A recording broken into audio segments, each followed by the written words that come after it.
Bom, vamos lá então. Hoje é dia de Copel CPLE 6. Vamos dar uma olhada nessa empresa que está com o preço das ações caindo recentemente.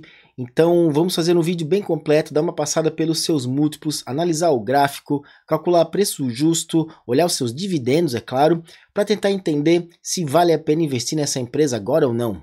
Então, antes de começar, eu já queria convidá-los a deixar um comentário. Comentem se vocês gostam dessa empresa, se investem nela, se estão felizes. E também, se não gostam dela, é claro, ou se preferem outras empresas do setor de energia elétrica. E para quem não me conhece, meu nome é Eduardo Teixeira, sou analista CNPIT, investidor e fundador do Scanner da Bolsa. Sejam muito bem-vindos e bem-vindas ao nosso canal. E enquanto o disclaimer está na tela, aproveitando também, já convido para se inscrever aqui no canal, assim o nosso conteúdo vai chegar para cada vez mais pessoas que, assim como você, tenho certeza que também querem investir com qualidade, comprar empresas sólidas, que geram bons rendimentos para você fazer uma carteira de renda passiva previdenciária para o seu futuro, para alcançar a tão sonhada independência financeira. Além disso, nós também estamos no Instagram e no Telegram, onde nós temos um canal que é aberto e gratuito, onde postamos diversos conteúdos e análises que são extraídas da nossa ferramenta Scanner Pro. E falando em Scanner Pro, para quem ainda não conhece, essa é a ferramenta do Scanner da Bolsa. Ela conta com um menu com diversos recursos, incluindo recomendações. Nós temos uma carteira de dividendos recomendada. Além disso, também diversos rankings de análise técnica e fundamentalista. Enfim, diversos recursos que vão ajudar você a investir melhor. Seja você um investidor de buy and hold, de dividendos, ou também se você gosta de análise gráfica, se faz swing trades de curto e médio prazo. Então, convido todos a conhecer essa ferramenta. O link está na descrição e nos comentários desse vídeo. Bom, pessoal, o motivo de eu ter escolhido a Copel para fazer esse vídeo de hoje é porque ela caiu mais uma vez no nosso alerta Discontex. O Discontex são esses pontos vermelhos que vocês estão vendo no gráfico. É um recurso que é exclusivo nosso do Scanner da Bolsa. Nós fazemos uma varredura diária em mais de 200 empresas da Bolsa, da B3, à procura daquelas que têm um mínimo de qualidade e que o mercado está dando uma punida nelas, né? Ou seja, elas estão com uma pressão de venda, sofrendo uma amassadinha, seja de curto ou um pouco mais de médio prazo. O objetivo do Discontex é ajudar você que já investe, já tem uma carteira com diversas ações, e ela ajuda a acumular ações de uma maneira mais inteligente, pois ele sinaliza esses momentos que o mercado está dando uma punida no papel, né? Ou seja, compre na baixa, né? Como dizia aquela famosa frase do Warren Buffett, né? Então, nós monitoramos diariamente mais de 200 empresas à procura desses momentos mais interessantes para aportar, pois você já deve saber, né? Se o papel caiu, se está sofrendo uma pressão de venda, você vai conseguir comprar uma quantidade maior de papéis com aquele mesmo dinheiro do seu aporte, e isso vai, por consequência, gerar mais dividendos, enfim, aumentar cada vez mais, né, a sua bola de neve de renda passiva através dos juros compostos. Então nós temos mais uma vez a Copel dando um alerta após essa queda, né, que foi de mais ou menos 8% desde que atingiu o topo histórico no dia 5 de setembro, né, quando foi a 10,92 o preço de fechamento.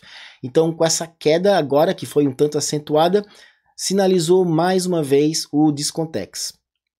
E já que estamos falando de gráfico, vamos aproveitar e já fazer uma breve análise técnica das ações da Copel. Esse é o gráfico diário. O que a gente já traça de imediato é essa linha, que ela serve tanto como resistência no passado, né, como suporte, né? Ela foi aqui, fez um topo duplo, o papel corrigiu bastante. De novo, né, sentiu aqui uma força, né, vendedora, uma resistência, mas eventualmente rompeu, renovou máxima e agora perdeu o suporte, né? A gente gostaria que o papel tivesse respeitado essa região, pois aí ia se enquadrar uma bipolaridade, né? Segundo a análise técnica, que foi o que aconteceu aqui, né? Uma região que antes era resistência, onde tinha força vendedora, depois de rompida ela vira suporte, né? Porém, não vejo muito motivo de preocupação, pois a gente tem essa área de consolidação que podemos estender ela até o final do gráfico, e vocês podem ver que temos também a média móvel de 200 passando aqui, né? Então é um conjunto de forças de suporte, né? Um nível um pouquinho mais abaixo. Se a gente estender, né, essa faixa amarela para cá, a gente vai ver também que foi mais ou menos onde o papel ficou negociando aqui quando ele tentou em 2023 e início de 2024 romper essa região que é mais ou menos entre 10,40, mais ou menos, né? Então podemos assumir que essa faixa de preço que vai mais ou menos de 9,70 até uns 10,40 vai funcionar como uma zona de defesa para os papéis da Copel, por causa desse nível de preço onde teve suporte e também a média de 200 que está passando aqui, né, por baixo dessa figura. Outra coisa que vale notar também é o índice de força relativa. Ele está aqui próximo de 30, né, uma região de sobrevenda também, né, quando a força vendedora está prestes a perder sua força e entrar compras, né, então coincidem, né, junto com esse momento que o preço está passando nessa região de congestão. Agora uma breve passada pelos múltiplos da Copel. PL13 está um pouco acima, né, do que a gente gostaria, assim como o ROI também está um pouco baixo e o valor patrimonial está equilibrado, né, negociando aqui com um ágio de 20% mais ou menos, mas se a gente olhar um pouco mais a fundo e olhar o histórico desses indicadores, a gente consegue tirar algumas outras conclusões, né? Por exemplo, a questão do ROI. Esse gráfico é bem legal porque a gente consegue comparar o histórico do preço das ações com o histórico de alguns indicadores de valuation, né? Essa linha roxa, então, é o valor patrimonial por ação. Vocês podem ver que a empresa, desde 2023, ela vem negociando acima do seu valor patrimonial, né? Então, a empresa realmente mudou de patamar desde então. Isso não é necessariamente um mau sinal que ela ficou cara, mas é uma empresa que o mercado entende que ela tem um grande potencial de crescimento, né? Isso vai de encontro com aquela questão da privatização que ela teve. Aqui nós também conseguimos carregar o preço justo pela fórmula de Graham, né? Então a gente vê que a empresa está negociando com um certo desconto. O preço justo hoje é R$ 12,07 e a ação está a R$ 10,14, portanto tem essa diferença então, que é a chamada margem de segurança. Segundo o Benjamin Graham, esse valor de 12,07 é quanto a empresa vale, né? Segundo a metodologia dele. E aqui é quanto ela custa, ou seja, a diferença entre valor e preço. Outra forma de avaliar o preço de uma empresa é com o gráfico do PL igual a 10. O que é isso? Esse é o preço que a ação deveria estar custando se ela estivesse sendo negociada com o PL igual a 10, ou seja, 10 vezes o lucro, né? 10 vezes o LPA, o lucro por ação. Então é uma empresa que também, desde que ela mudou desse patamar, né, de estar negociando acima do valor patrimonial em janeiro de 2023, ela está negociando acima de 10 vezes o seu lucro, né? Mas vocês podem ver que o lucro vem acompanhando e vem subindo e o papel vem mantendo uma distância mais ou menos paralela, né, a esse preço. E quanto ao ROI, que eu tinha mostrado que ele estava bem fraco, né?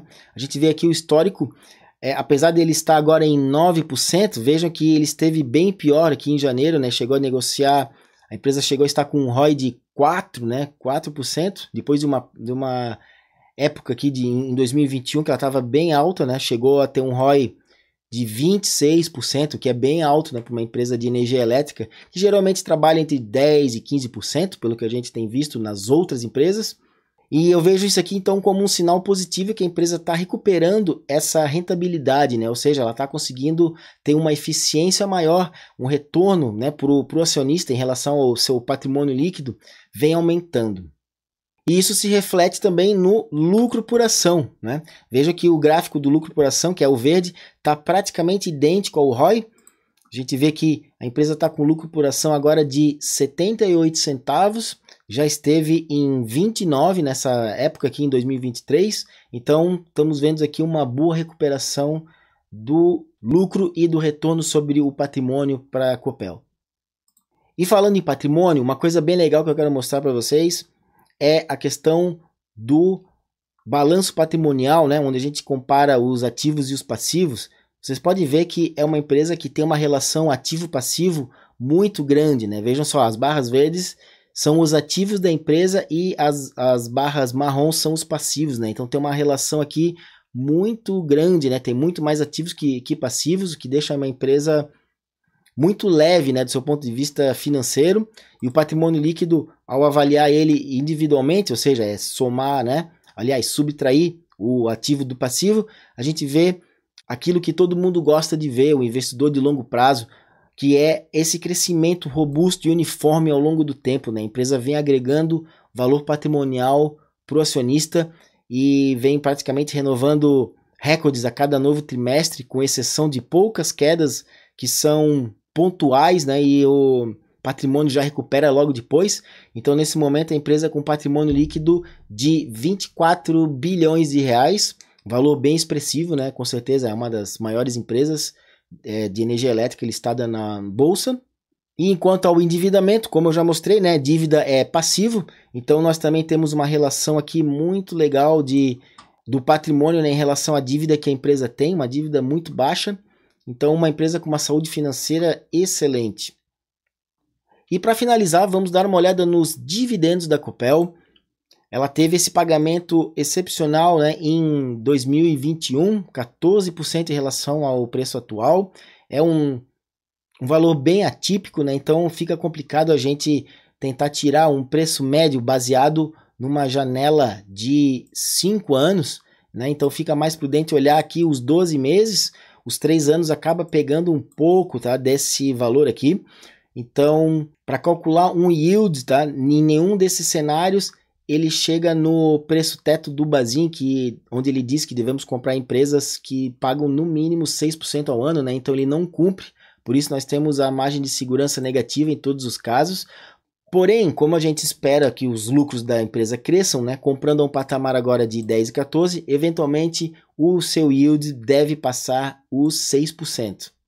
E o que ajuda essa tese de crescimento é quando a gente olha esses dividendos da década passada, que a princípio parecem magrinhos, né, pagando 12 centavos, 11, 10 centavos nesses anos, pode parecer pouco, porém o preço da ação lá na época era muito mais baixo, né? Vocês podem ver aqui, olha o crescimento, né, que a empresa teve. Então, ela negociou ao valor ajustado de hoje, né, equivalente a R$ 1,70, R$ 1,80 naquela época. Então, se ela está pagando um dividendo de 9, 10%, ou melhor, de 9 a 10 centavos, o yield para quem comprou naquela época já era de 6, 7% mais ou menos, né? Então, vocês imaginam quem comprou nessa época, pagou R$ 1,70 pela ação e agora está recebendo um dividendo atualizado, né? Então, está recebendo dividendos que chegaram a mais ou menos 100% em 2021, né? Isso sem contar o reinvestimento, né? Então, isso aqui ilustra o potencial de se investir em dividendos por longo prazo. A gente pega empresas como essa, né, que tem um crescimento magnífico no preço da ação e mesmo lá atrás o preço de compra ainda era justo, né, segundo o Barsi. Dava para entrar nessa época pagando um preço onde você estava recebendo um dividendo ali em torno de 6 a 7%. Então é isso, pessoal, espero que tenham gostado do vídeo. Convido mais uma vez a todos conhecerem a ferramenta Scanner Pro. Você pode testar por 7 dias sem compromisso, link está na descrição e nos comentários desse vídeo. E mais uma vez também peço para se inscrever aqui no nosso canal no YouTube, é muito importante para a gente. E também dar uma passadinha no nosso Instagram e no canal no Telegram. Muito obrigado, um abraço e até mais.